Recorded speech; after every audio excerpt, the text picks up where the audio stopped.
Ramen clinic میں بیٹھی بیٹھی بور ہو رہی تھی کیونکہ آج مریضوں کا کافی رش تھا، اس لیے وہ ارتزا کو تنگ نہیں کر سکتی تھی۔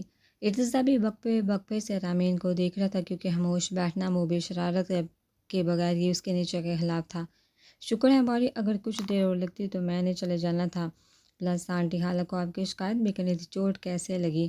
ارتزا نے رامین کی بات کو اگنور کرتے ہوئے پوچھا۔ کچھ زیادہ جلدی نہیں پوچھ لے، اتنی جلدی کس بات کی ہے؟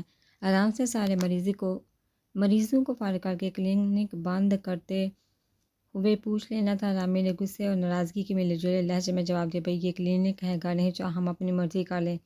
اب جو مریض پہلے آئے وہی پہلے چیک ہوگا، اسے چھوڑ کر میں تمہیں تو نہیں دیکھ سکتا تھا۔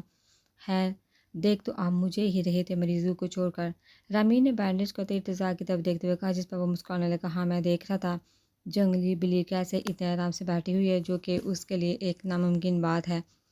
خاموشی اور رامین، یہ دونوں الفاظ متضاد ہیں۔ چلو شاباش، اب اچھا بچوں کی طرح ایک ٹیکہ بھی لگوا لو۔ شکر ہے ڈاکٹر یہ نہیں کہتے کھلے پیسے نہیں، ایک اور انجیکشن لگا دو۔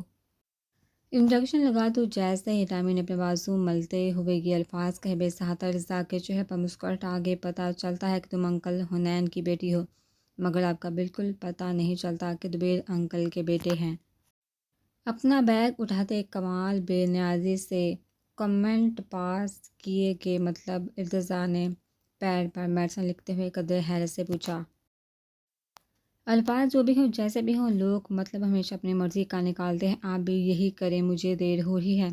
رامین کہتے ہوئے وہ ٹیبل سے پیپر لیتے باہر کی طرف چل پڑے، مگر پھر کچھ سوچ کر مڑی، میں اتنی دیر سے بور ہو رہی تھی، آپ کم از کم مجھے کوئی نظم ہی سنا دیتے، میں ڈاکٹر ہوں، بی کوئی شاعر نہیں جو تمہیں نظم سناؤ۔ حیرت ہے مجھے دیکھ کر بھی آپ کو شاعری نہیں آتی ہے سناؤ۔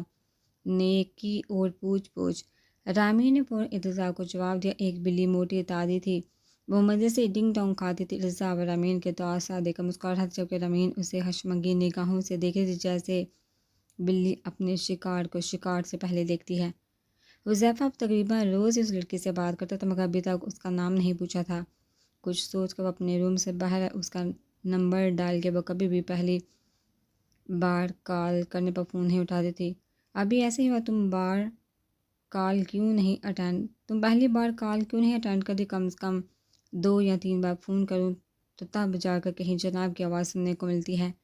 حذیفہ نے گلا کہ میرا ایک اصول ہے لیفٹیننٹ صاحب، مجھے کہ جیسے آپ سے بات کرنے کی چاہت ہوگی وہ بار بار فون کرے گا، اور جو نہ کرے اسے کوئی چاہ نہیں۔ تمہیں چاہ نہیں، ہمیں پرواہ نہیں۔ معصومیت بڑی آواز میں دوسری طرف سے جواب موصول ہوا، پتہ تم بہت معصوم ہے، میں نے سوچا ہے تمہارا نام مس معصومہ رکھ دیا جائے، تم نے تو اپنا نام بتانا نہیں۔ کیسا لگا نام؟